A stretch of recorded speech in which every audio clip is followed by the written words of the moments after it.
Why is this couple smiling? Perhaps they found hope, meaning, and purpose in the book of Revelation.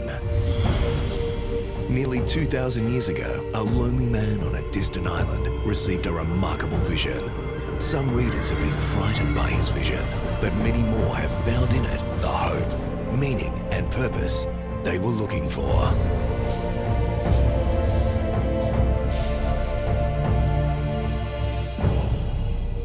And now, here are your hosts, Dr. Jon Paulien and Dr. Graeme Bradford. Hi, I'm Jon. And I'm Graeme. And we want to welcome you again to Revelation, Hope, Meaning, Purpose. Graeme, we've been on a journey throughout the book of Revelation. We've touched base on each of the 22 chapters. And this is our chance to kind of sum up and put together the things that we think are the most important, perhaps, for people to remember. We'd like to begin by putting, once again, the 7-part chiasm on the screen. And you see there's 7 major visions in the book of Revelation. There's a prologue and an epilogue that sort of sandwich the two sides. On the left side, as you ascend up the pyramid, are a series of visions that run from the time of John to the second coming of Jesus. On the right side, descending the pyramid, are a series of visions that focus on the end of time. We're going to summarize the various steps of the end time in our next scene after this one. But in the middle there, the final crisis. This is the heart of the book. This is the center of the focus. And there's 3 themes in particular, I think, that are important. First of all, the people of God, called Remnant, called 144,000, called saints, and also worship as a central theme, and also Sabbath as a special theme in the final crisis of Earth's history. Sure. And coming into the center, and perhaps we could have this back again, because when you come into the center of this chiasm, you've got a signal saying as you come in, the Ark of the Covenant is open, the Ark of the 10 Commandments, pointing into the crisis. As we come out, before the plagues are poured out, we see the tabernacle of the testimony in heaven, which is the tabernacle of the 10 Commandments. And God is sort of pointing in, hey, the commandments of God, particularly the first table of who, how, and when you worship is really in focus here as a response to the gospel. And commandments is not about telling other people what to do. I think it's a bit more like when you buy a new automobile and there's a manual there in the box on the right-hand side. Then those are the rules for operating the car. The people who made the car know how it best functions. God made us. He knows how we function. Sure. If we follow His rules for life, we'll be happier, healthier, and so on. We find hope, meaning, and purpose when we're in harmony with God. Yeah, sure. Well, I bought a special hat on Patmos in order to summarize this book. Would you like to see it? I would, yes. I think you remember it. As you can see and probably hear, we're on a hill overlooking the beautiful harbor of Patmos, where John received a vision. Isn't it amazing that this man 2,000 years ago could write a book which could have hope, give hope, meaning, and purpose to all generations? Yeah, it can challenge the very learned person like yourself. It's something for people with very little education, and I think that's a tremendous achievement for one person on this island 2,000 years ago. And I think we ought to really emphasize the point that the key to this book is right there in the first line. This is not the revelation of Armageddon. It's not the revelation of Middle Eastern oil. It's the revelation of Jesus Christ. And that means if you have studied this book and don't have a deeper appreciation of Jesus, you haven't understood it. And I'm mindful too, Jon, that it was Jesus who said, study the book of Daniel. And in this series, we've just alluded to it, but we haven't really done it as fully as we'd like to do. And so Jesus said, go back, and as you face the end time, understand what Daniel said about powers that will work against the gospel going to the world. And John certainly affirms that in the very first verse of the book, where he points the reader back to Daniel as a critical element. Another thing that we've discovered in our journey is that the very, very center of the book, the very, very key point, is in Revelation 14:7, where it says, worship Him who made heaven and earth, the sea and the fountains of waters. Ultimately, the purpose of this book is not to satisfy our curiosity about the future, but it's to motivate us to stake our lives on God and to worship Jesus Christ. Jon, this has been a thrilling journey for me. And I believe for you too. And I think I've learned so many important things. Yeah. But I still think there's more to learn. Yeah. Do you feel the same way too? You do, don't you? Absolutely. I think every time I pick up this book, I learn something. And all we've done with people is just share with them what we've learned. And we would like them to join this journey with us, the thrill of discovery as we find more hope, more meaning, more purpose to life. Okay. Those two fellows got a little bit chummy there, huh? Well, It was a nice journey. It was a nice journey. And this has been a nice journey. Yeah, and I've appreciated it too. Yeah. John, not everyone in this world has this hope, meaning and purpose that we have found from this book. You know, what sort of message does it have for people who have felt rejected in life? I mean, there are people who are really discouraged out there, aren't there? I think there are people who aren't sure where their next meal is coming from. Oh yeah, and there are people in war-torn zones of the world where their life is always in jeopardy. You know, it's tough. There are lots of people who feel rejected by their family, by their society. And people who wonder where their next meal is going to come from, and they feel so lonely, as if there's nobody, you know, nobody who cares. There are orphans out there with no parents, no one to care for them. I think a lot of people feel like life just doesn't really make sense. Because there doesn't appear to be a future. Many people are wondering if this world really does have a future. Yeah. Yeah. And I think of my mom, you know, she's coming to the end of her life and she couldn't move around much anymore. I mean, what does it have to say to them? And people who live in pain, and we're conscious that people all their life, let's say 24 hours a day almost, except when they're sleeping, if they can sleep, they're numbing pain like arthritis, and they're crippled, and it's doom and gloom. What message does this book have for them? A lot of people are missing loved ones, spouses, children, parents, grandparents that really dear to them, and now they're gone. What about them? And it doesn't seem to make sense. Yeah. So this book really, I believe myself, has a very special part to play in the lives of a wide variety of people. It really does. What do you think John would answer to all these questions? All right, let's hear what he has to say. Let's look at some of the statements he makes towards the end of the book. Revelation 22 and verse 13 is this statement: I am the Alpha and the Omega, the first and the last, the beginning and the end. And again in verse 16, we have this other statement made which parallels it. I, Jesus, have sent mine angel to give you this testimony for the churches. I am the root and the offspring of David, and the bright and morning star. So we say to ourselves, what message at the end of the book like this brings hope to these people? What sort of message? Well, I guess we'd say that Jesus is there. He's the first, He's the last. He sits on His throne. He wants to share it with us one day. Surely that should help, shouldn't it? You'd think so? I think it would. The world down here can be doom and gloom, but up there, God is in control. And Revelation, He's saying, I was there at the beginning, I'm there now, and I'll be there at the end. And in the end, if you trust in me, we're going to get through this mess together, really. All right, the next statement is found in Revelation 22, verses 8 and 9. And here's another message. I, John, am the one who heard and saw these things. And when I had heard and seen them, I fell down to worship at the feet of the angel who had been showing them to me. But he said to me, do not do it. I am a fellow servant with you and with your brothers, the prophets, and of all those who keep the words of this book, worship God. Okay, it seems like there's a very important message coming through right at the end, isn't there? Worship God. Don't worship an angel. Don't worship anybody else. Worship God. Would this be the central focus of this book then? Worship God. We were made this way, weren't we? To have fellowship with God and to worship Him. And we are happiest when we realize the purpose of our creation. And God is worth worshiping, isn't He? Absolutely. I think there's one more point that John would make, and that point is found in chapter 22 and verse 7. Behold, I am coming soon. Blessed is he who keeps the words of the prophecy in this book. I am coming soon. I think John would say that the hope of Jesus coming is one thing that can be truly central to us. And as Pamela mentioned earlier, it isn't just a pie in the sky, a future hope, but it's also one that we can begin to taste right now. And I think it can change our perceptions right now. I remember a scholarly conference where there were a bunch of scholars who seemed rather skeptical to me. They didn't really believe, but yet Scripture was their study. The Bible was their academic pursuit. You know, and they were arguing about Paul back and forth, one of the writers of the New Testament, and say, well, you know, did Paul really believe in the resurrection and judgment? Or, well, we think this and we think that.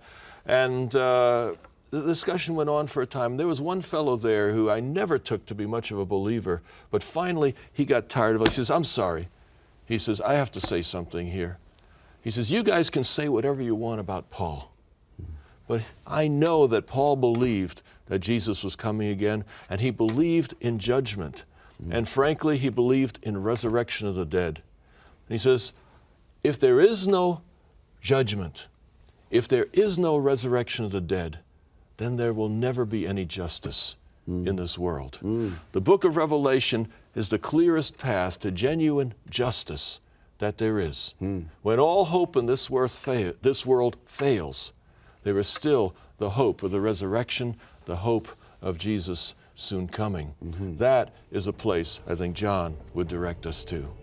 When we return from the break, we're going to have a look at the steps of the final crisis of Earth's history, summarizing the entire book of Revelation in just 10 minutes.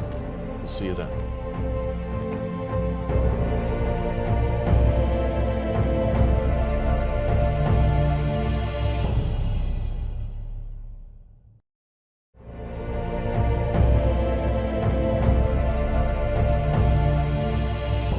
Now it's time we can talk about the final steps in Earth's history. If you take the entire book of Revelation, particularly the middle and the latter parts, and you put together everything that the book of Revelation has to say about the last period of Earth's history, what are the steps in that final crisis? Notice that somebody is living through the middle of that and asking, how would I know where we are, where we stand? I think you have a series of about 12 steps in the final crisis of Earth's history. All of this is future from our perspective. We're talking about the very, very final events of Earth's history. The very first of these events is a worldwide proclamation of the gospel.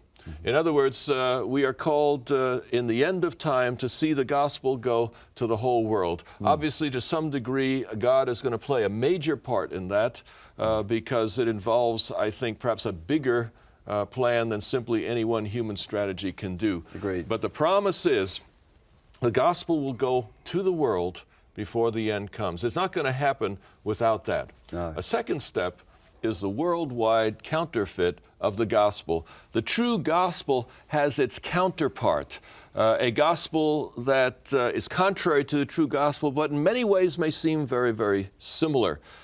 These two gospels are clashing or dueling in the world at the end of time. The one is related to the Holy Trinity, the other to the unholy Trinity.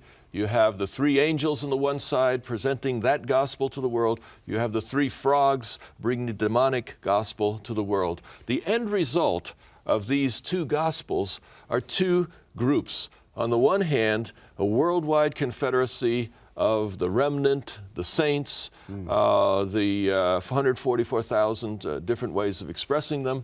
And these are kindred spirits from every nation, every tribe, every religious background. A great multitude that no one can number. That's right. Yeah. And the interesting thing is when you know God and you connect with someone else who knows God, there's an instant bond.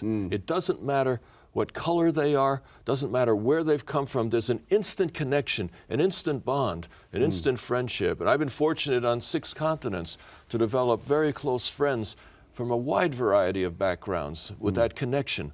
On the other hand, the institutional religions of the world will feel threatened by this genuine spirituality and will link together to gain political, economic, military power to achieve their ends. The third step in the final crisis of Earth's history will be a worldwide political unity, a real United Nations perhaps for the first time in world history, all the political powers of the world will see a common cause in coming together, probably to save the earth from ecological destruction or some similar crisis that may come their way. Now, if we could put those steps back on the screen just for a moment, these first three, I don't think it's clear in the book of Revelation exactly what order that they come in. Because does the gospel come first and then the reaction against the gospel? Or does the counterfeit precipitate a situation where the gospel becomes center? Does the unity of nations somehow? It's not clear in the book of Revelation the order. I've placed them in the order I think is most likely. Sure. For quite a while they're competing, aren't they? Yeah. They're competing, and both sets of religious groups profess to be the people of God. Yeah. That's what will be confusing. And the nations are trying to figure out where to throw their weight behind these. Yeah. The fourth step in the final events of Earth's history is a final time of decision. The three angels go out to the world. In other words, the people of God, with the help of God, are spreading the true gospel everywhere around the world. The entire world has an opportunity to hear it and react to it. You could say at that time, this gospel versus counterfeit gospel becomes the substance of conversation. It's on CNN, it's on the major networks. It's a real hothouse situation. Yeah. Because the people of God then are, like Elijah, calling the world to decision. Yeah. But the other side is bringing fire down from heaven. That's right. Yeah. There will be miracles, there will be exciting things that happen, and according to Revelation, the greater power will seem to be on the side of the worldwide religious And institutions. probably the numbers too, I guess. And the numbers as well. You see, and they can make the case, hey, God is clearly blessing our side. Don't go after these people and follow them. And yet the people who truly know God will recognize those who know God, and they will come out of these institutions being attracted by the genuine presence of God in the lives of others. So this is a final time of decision. The true of heart will join God's side in spite of persecution, in spite of a loss perhaps of privilege or even buying and selling at some point. A fifth step in the final crisis is that the secular and religious confederacies unite.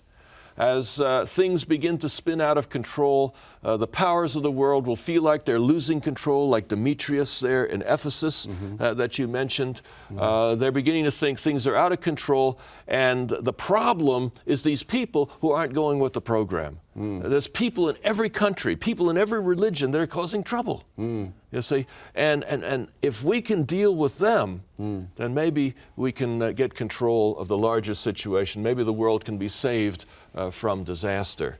So there'll be a time when the religious and political powers of the world will find a common cause in an attempt to save the world from what they perceive is a coming disaster. The book of Revelation teaches that at that point, the religious institutions will for a time gain the primary say-so. None of these are currently in place. These are all things that in many ways would be surprising in today's world. And yet the book of Revelation has been right all the way through history, and I believe it will prove in the end to be right once more. Yeah. The sixth step along these lines is that the remnant, the people of God, the 144,000, the saints, the great multitude, they will be singled out for destruction. They are the cause of the problem, and the world will marshal its forces. That will be the final call. Come out of Babylon. You see, if the people of God now stay in Babylon, they will be aiding the powers of the world against the true kindred spirits. And so genuine followers of God will come streaming out of all the institutions that have joined with Babylon and will be uniting with each other in a grand spiritual coalition. It's a real hothouse situation, isn't Yeah. it? Really, it is. While one side is appealing, we have the numbers, we have the miracles, we bring fire down from heaven, as We it got were. the money. This is Pentecost again, and we are the people of We've God. got the guns. Another crowd is saying, here's the real gospel. That's right. And this is Babylon, come out. And both sides, it's really a swelling, growing, isn't it? And no person on earth at that point will be able to ignore that there will be a sifting. Things will go into two camps more and more. And brother and sister may be separated. Husband and wife may be separated by these things. Yeah. Yes. So then the next step which would be the seventh, is the close of probation. As these two sides sharply distinguish themselves, then comes the time when there's going to be no more crossing over. And that's the close of probation. When everyone has made a firm and solid decision one way or another, the crisis can begin to come to a close. It's not an arbitrary thing. God says, oh, No. bad luck, you just missed out by a few seconds. Both sides have settled in their course, and now we're going to see how different they really are. That's right. Yeah. That's right. And the behavior from that time on. onwards. Then the eighth step in the final crisis, the world powers will attack. And again, these are general terms. Will that be with laws, with sanctions, with threats, taking away privileges, economic boycott, Mark in a the lot right of different hand or things. forehead, symbolic mark, But there is an attack on the people of God. There's an attempt at some point to either force them to come back into the fold or be destroyed. And at that moment is step 9. And step 9 is that Christ himself intervenes. The book of Revelation teaches that God will step in. When the nations have served his purposes, he will limit, he will stop their destruction of God's people. So God will intervene, and in that intervention, the 7 last plagues and things like that, when that intervention comes, the next step will come into place, and that is that the wicked will turn on their deceivers. The political powers, the military, economic powers will turn on the religious leaders that have deceived them, will turn on those institutions that have deceived them. It'll be a very ugly And they're time. angry, And they're furious. very angry. Yeah, Yes. they turn upon her. Yeah. The 11th step in the final crisis then is the completion of the destruction at the second coming of Jesus, where the political powers and those that are left are finally brought to their end, and the people of God, step 12, are rescued and brought back to spend eternity with Jesus. Is the 2 harvests. One, the grain harvest, which Jesus reaps and takes home. Yeah. The other, the wine harvest, which is the destruction of those who've under the forces of Babylon. Yeah, Jesus comes and brings it all to an end. Yeah. That's right. Well, why don't you lead us into the next segment of our program today? Okay, we're very happy to do that just after the break. Okay.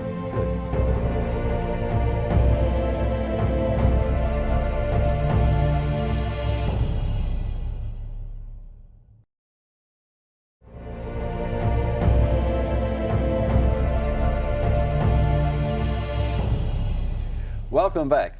John, very few books of the Bible have suffered as this book. It has been misused and used for all political reasons and religious gain at times, and many people shy away from this book because people have brought it into disrepute, and they have neglected the fact that this book is a revealing of Jesus and all the speculation and wild stories that have gone round, and probably there's a very good reason why this book concludes with this type of wording as we're about to read here from Revelation chapter 22. It says here in verses 18 and 19, I warn everyone who hears the words of the prophecy of this book. If anyone adds anything to them, God will add to him the plagues described in this book. And if anyone takes words away from this book of prophecy, God will take away from him his share in the tree of life and in the holy city, which are described in this book. You know, that's pretty strong. It is. That is very strong indeed. I mean, it's a very serious thing to tamper with this book. And you say to yourself, well, in what ways have people added to this book? Well, I guess they've gone to their newspapers, haven't they? They've seen all sorts of sensational events. I mean, as people have seen wars over the centuries, they've said the Napoleonic Wars, World War I, World War II, this is Armageddon. And they felt that they were sharing, I guess, the Bible with people, but, you know, it wasn't Armageddon.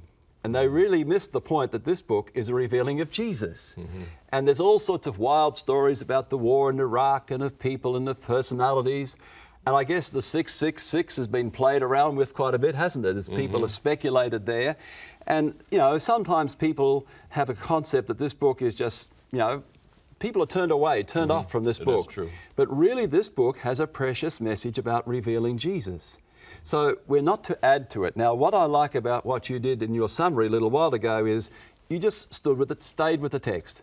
You stayed with the text. This is what Revelation is saying, and where it is yet unfulfilled prophecy, we say, let's not speculate, let's not run ahead, because some things will become clear when it comes to pass.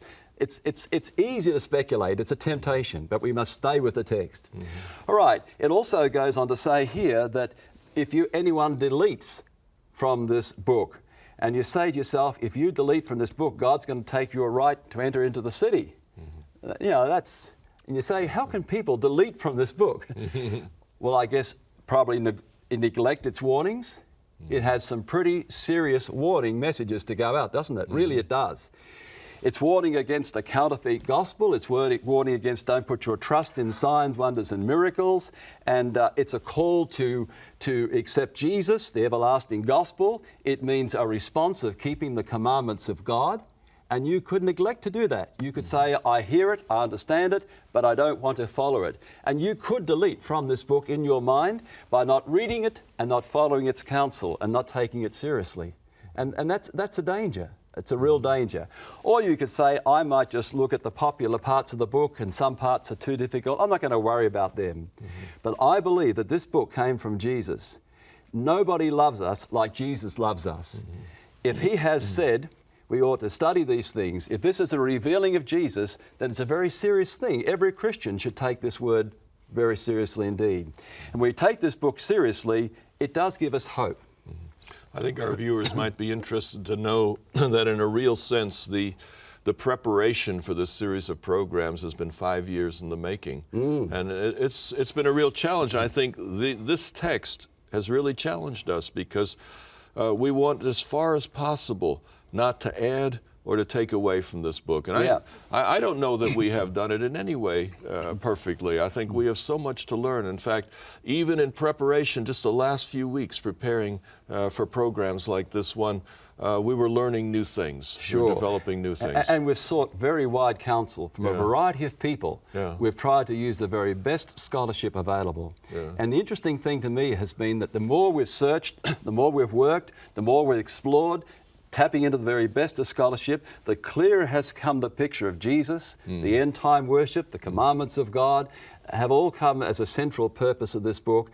And I'm thrilled how the big ideas are so clear, and we mustn't get worried and thrown about the little fringe bits which we're not too sure of yet. The big ideas are becoming clearer still. And rightly understood, this book builds hope, hope for the future. You know, hope is a precious thing. There are people who sit in buildings today and they looked out through glazed eyes. All hope has gone out of their life. All hope. You can tell by the expression on their face, there is no hope. You know, we live by hope. We hope tomorrow will be better. We hope we have better health. We hope things will work out. Now, this builds hope now and hope in the future because God is there and He's in control. It gives meaning. Gives meaning to what is happening in our lives because in our lives there are so many contradictory things happening. You want to serve God, you want to be faithful to God, and yet the more you want to serve God, the more things seem to go against you, and it doesn't make sense. Why? I can't make sense of it. This book says there is a whole great picture. You are part of that great picture of a conflict between good and evil. And it gives meaning and purpose because there is purpose in the end. God is going to reward those who trust in Him. And the good news is it's not by our worthiness. No matter how hard I work at my life, I'm never going to be good enough. I have to trust in Jesus. And that means I have hope, meaning, and purpose because, John, we can make it. By the grace of God. Salvation is a free gift and we can rejoice in that. And I thank God for this book and what it means to me personally. All right. Very good. Well, the book itself has an appeal. Notice when you come to the end of the book of Revelation, the very last verses, there's an appeal to every reader. I think we want to give attention to those appeals right now. Revelation chapter 22 and verse 14. It says, "Blessed are those who wash their robes, that they may have the right to the tree of life and may go through the gates into the city." And that appeal indicates there's something we can do, washing the robes, being prepared. Studying this book is part, I think, of that preparation. But then there's a dark side to the appeal in verse 15.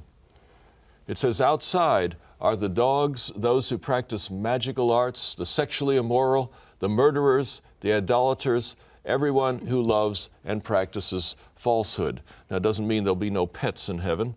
It is simply saying that though there were some of those neighborhood alley dogs kind of things, I think, that are in view here. This is cultural again, isn't it? Yeah, The way they regard it is dogs. saying that excluded from the city will be those who are bent on causing trouble, those who are bent on undermining the order of the universe and the order of society. The third text of this appeal is verse 17. The Spirit and the bride say, "Come," and let him who hears say, "Come." Whoever is thirsty, let him come, and whoever wishes, let him take the free gift of the water of life. You see, the problems of the world are constantly being fixed by the nations of the world, by the major philosophies, by the educators. There's a constant discussion. We need to fix these problems. We need to raise up the poor. We need to reorder society so that it's more fair. There's a constant debate, a constant work to attempt to fix these problems. But the problems of the world ultimately are matters of the heart. You'll notice that was the singular tenses throughout that appeal. It is the problems of the world will be fixed one heart at a time. Remember, the fault line between good and evil is not between us and them. It's right down in the center of our own hearts. God is calling you to be part of that fix. You can't depend on your church. You can't depend on your synagogue, your religion. You can only depend on God. And God is calling you to be part of that army, to be part of that bridal assembly, to be helping to fix the problems of the world one heart at a time. And as our hearts are united with God's, we will have hope, meaning, and purpose in our lives. And as other people see that hope, meaning, and purpose, they too will join in that final remnant. And that's what I'd like to talk to you about in the very next segment, the final remnant of Earth's history and what that means for you and me today.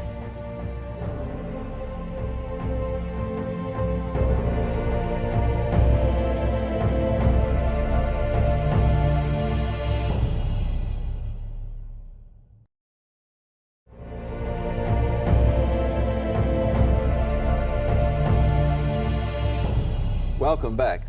And now John is going to talk a little bit more about the remnant and remnancy. And tell us, John. Well, you remember earlier in our series, Leslie Pollard described his dissertation where he looked at the remnant in the book of Revelation, but also throughout the Bible. And one of the things that remnant studies have taught us is that the remnant is always a threefold concept in the Bible. It has a historical dimension, it has a present dimension, and a future dimension. You can see that on the screen right now. The historical dimension would be the remnant looking back at the past, where God has chosen a group of people who have served Him faithfully, and so on. Then the faithful remnant would be the present tense remnant. They are those among that historical remnant who have that connection with God we've been talking about, that faithful connection. Then the final remnant in each case is usually a much bigger group from some surprising directions and so on. Using the New Testament as an example, the historical remnant of the New Testament is clearly Israel of Old Testament times. God called Israel, God worked with Israel. You could look at them, name them, define them, count them, etc. It was very visible in the past. The present tense remnant would be all of Israel who were faithful to God in the context of the coming of the Messiah. And so the followers of the Messiah would be the faithful remnant among that historical remnant. The final remnant, the great future remnant of New Testament times, was the great incoming of the Gentiles, Romans and Persians and Germans and Africans and so on. The gospel expanded the promise that God had made to the Jews and opened the way for a great number of other people to become people of God. So you see, in New Testament terms, this remnant concept is never just a narrow single thing, but it can have multiple meanings. And I think that may be of some significance to us as we talk about this question in the book of Revelation. Now, in the book of Revelation, it describes the remnant as a people who will come at the end of the world, the close of Daniel's time prophecies, and these people will have a specific message which I have collected into 8 points. I mentioned these in a previous program, and now in our conclusion I want to bring that back. The message of the remnant contains the following pieces, and we want to give careful attention to these, because these are the messages that God is calling the world to hear and to heed in these days. First of all, the gospel. This is the everlasting gospel, the gospel of Matthew, Mark, Luke, and John, the gospel of Paul, the gospel that has been there from Genesis and all the way across. The last remnant will not preach a different gospel than has been there before. But that gospel will have a special flavor because it'll be united with the study of Daniel and Revelation. These are books that have often been misunderstood, but the books of Daniel and Revelation combined with the gospel will give a special flavor for the final message of Earth's history. And it was Jesus who, in the context of the end of the world, said, go and study Daniel. Yep. It is the only book that he singles out when he's talking about the gospel going to the world. Probably it's the most neglected commandment that Jesus gave to his church, would you think? That's right. And Jesus also said to John, you will prophesy again to many peoples, nations, languages, and kings. So Jesus himself has given the command that both Daniel and Revelation should be understood as we approach the end of time. The third part of the remnant's message is the heavenly sanctuary. And this is one where many Christians have shied away as well, because the sacrifices, the feasts and so on of Old Testament times are generally misunderstood or thought not worthy of study. And yet they played a central role in the way that the New Testament Christians understood the gospel. And also, as we have been studying Revelation chapter by chapter, if we had not gone back to that sanctuary and understood it from the earthly, we wouldn't have got very far, would we? Yeah. The sanctuary has really been a guiding way through the whole series of Revelation. That's right. Then the fourth aspect of the remnant's message is keeping the commandments, and that's been a theme throughout the book of Revelation. The fifth part is a warning of end-time deception. Revelation 13, you have this counterfeit Trinity. It looks like God, it talks like God, it seems like God in today's world, and yet there's something not quite right. There's fire coming down from heaven, looks like Elijah, looks like Mount Carmel, but there's something not quite right. And the end-time remnant will be warning the world about these deceptions. They will definitely promote intimate relationship with Jesus, and it will come in the context of a pre-Advent judgment, the announcement to the world that God's final judgment has already begun. And there'll be one surprising element at the end, and that is that the end-time remnant will bring new light, new emphasis on the Sabbath. This is not to contradict the gospel. No. This is not to contradict relationship with Jesus. It's a response to the gospel. That is right. A loving response. And so I've asked perhaps the world's leading specialist on Sabbath observance, how you actually practice the Sabbath. And I've asked her to tell us, is the Sabbath a legalistic thing, or can it be something that promotes our relationship with God? Let's see what she has to say. Okay. I love vacations. My husband and I just returned from a vacation in Yosemite National Park where we celebrated our birthdays. I joyfully discovered several years ago that I had worked my way up to 4 weeks of vacation each year from my work. And then I discovered something else, even more exciting, that we have 52 days a year of Sabbath vacation with God. That is actually 7.5 weeks, and I thought 4 weeks was a big deal. And in fact, this is an undistracted vacation with my King. Each day of this vacation with Him is a gift for us from a loving God. Not a day taken away from us by a demanding God. And He intends that it be a delight and a blessing, not a burden. A day when we can set aside our weekday burdens and celebrate His goodness during the week. He invites us to call the Sabbath a delight in Isaiah 58:13. And the word delight means exquisite, royal delight in Hebrew. So if possible, enjoy something exquisite during these holy hours, such as special food, special fellowship with others and with family to celebrate God's creation and His working in your life. The sky is literally the limit. So why is the Sabbath such a delight? Psalm 16:7 says, in His holy presence is fullness of joy. Try it, you'll love it because you love Him. So you see, Sabbath keeping is not designed as a substitute for the gospel, a substitute for relationship to Jesus, but in the end time context, it becomes a very special part of that relationship with Jesus. Well, we talked a little bit about the remnant in the New Testament context, but the book of Revelation places this end time remnant in an end time context. And you remember the three types of remnant? Let's see them on the screen once more. Historical, faithful, final. Is there a historical remnant today? Is there a body of people that you could actually name and identify that have been used by God in the context of the final events, the close of Daniel's time prophecies, to bring these 8 messages of the remnant to the world? That's a question I would like to answer before I'm done. But second of all, is there a faithful remnant today? Are there some people who have a clear sense of what the book of Revelation is teaching? Maybe even institutions have lost their way on it, but the people of God who have a clear sense are God's faithful remnant today. And then I believe the book of Revelation is teaching us that there will be a final remnant, and that final remnant will be from every nation, every language, every people, every religion, every background, that will hear the call of God and begin to find each other as kindred spirits in part of God's final cause, to become part of that army of God at the end, to become part of that wedding reception with Jesus Christ. So I believe that this remnant concept will again have a threefold significance at the time of the end.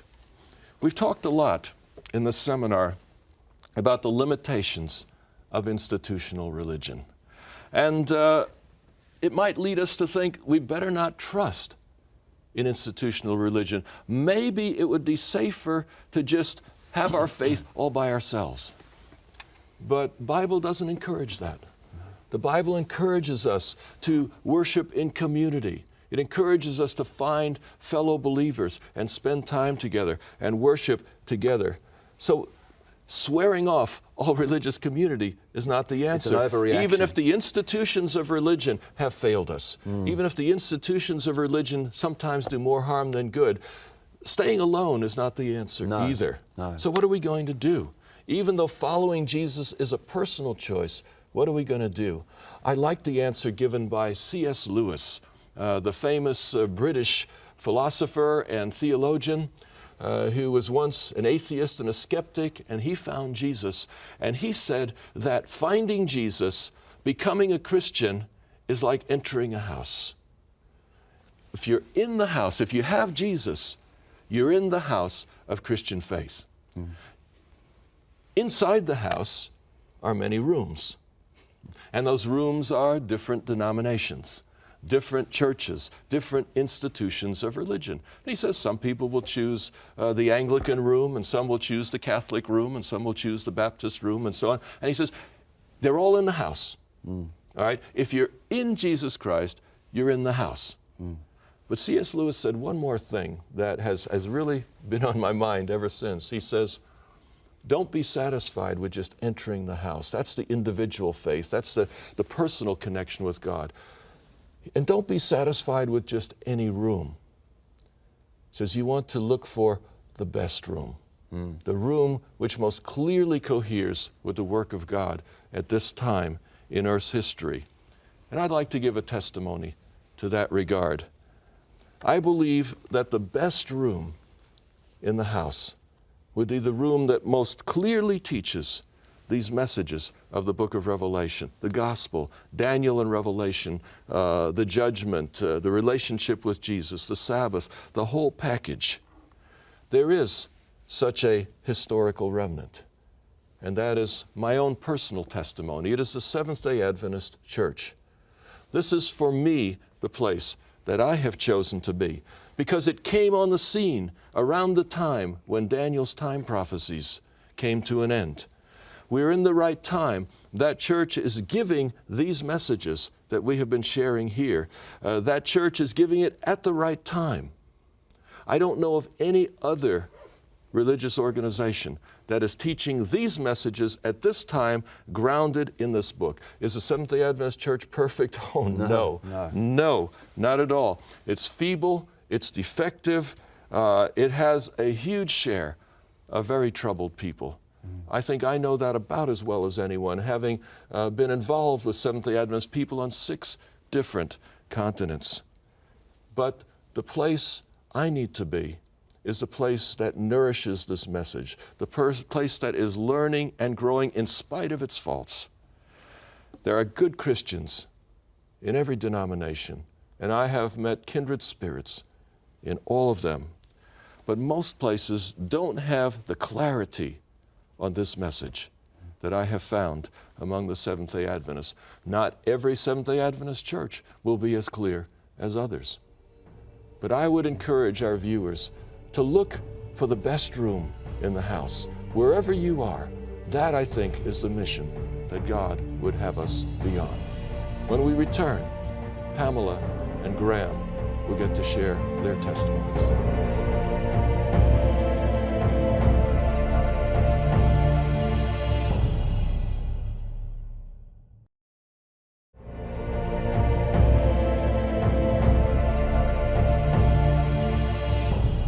Welcome to our concluding conversation, and we promised to give Pamela a chance to give her testimony. What incident caused you to decide to follow Jesus with all your heart?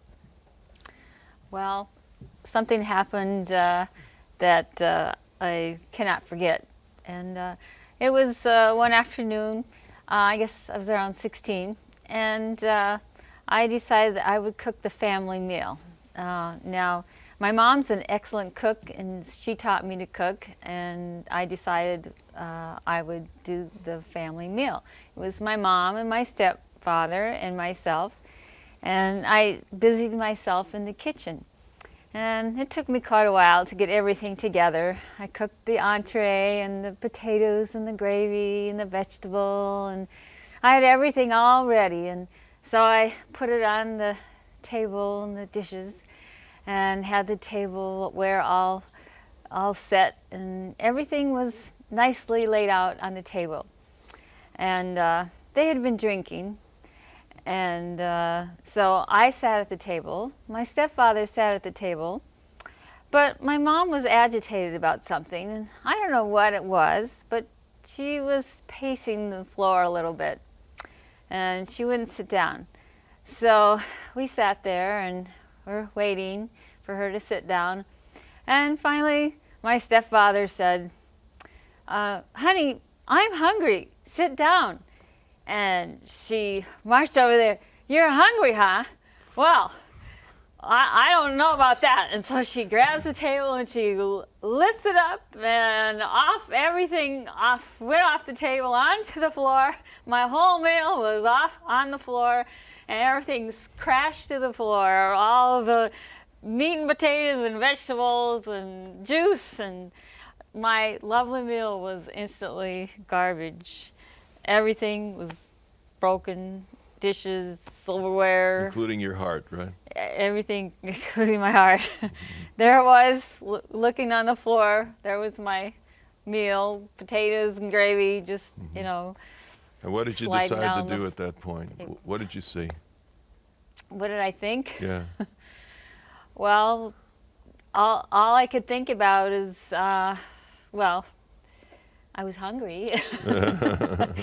But I guess in my heart I thought, you know, I don't want to become like that.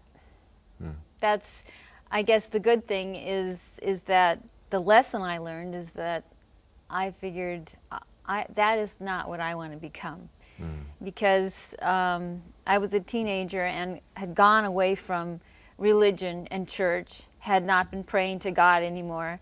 And I just decided, that was the moment I decided, I don't want to be like that. I don't want to become like that. So you decided to break the chains. Yeah. Yes, and breaking the chains for you is turning to Jesus. That's right. But what became of your mom after that? Well, the good news there is that she stepped out of the church for 25 years, but then she decided to come back. So even your mom Yeah. has come back to Yeah. Jesus. Even my And mom. so Wonderful. Yep. you suffered many things, but in the end, God has put it all together again. Yeah. Isn't that Yeah. It's wonderful? really That's something. the good news. Yeah. Fantastic. Thanks for sharing that. Yeah. You know, I had to make a decision to follow Christ when I was a young teenager. I was the age of 18 when I went forward at a Billy Graham crusade meeting to give my heart to Jesus. And I remember Billy Graham saying that when you become a Christian, he said, you'll never find a perfect church. The day you join it, it'll cease to be perfect. and churches are made up of ordinary people. And I began a search to find out which church, like John was saying, was the best room. And eventually I came under conviction that the Seventh-day Adventist Church was, I believe, the church that had a special message for people in this world at this time in history. It's not denying that others aren't good Christians. There are many beautiful Christians spread right across all denominations. But I believe that the Seventh-day Adventist Church had a special calling to preach a special message at this time in Earth's history to call people back to worship God as Creator. And the Sabbath certainly was a test for me. I guess I had to leave my job, which was in the bank. I gave up my career, and I had to go all the way to the manager of the top Victorian branch manager, explaining all the way up why I was keeping the Sabbath. I was captain of my football team. I had to go to the coach and all those other players who wondered what's gone wrong with this guy. He suddenly got religious. I lost a lot of friends. I had to go against people who were very dear to me in this world. And in many respects, I guess some people would say my hands were emptied, a complete change of life. But you know, I had found something far more precious. I had found Jesus. And if you've got Jesus, you've got everything. You've got hope, you've got meaning, you've got purpose in life. And it was with joy in my heart that I let these other things go. To be a king and priest and live and reign with Jesus for eternity, that's everything. You know, I want to thank you for watching our programs. There is no next program now, but I want to encourage you to find a Seventh-day Adventist church near where you are.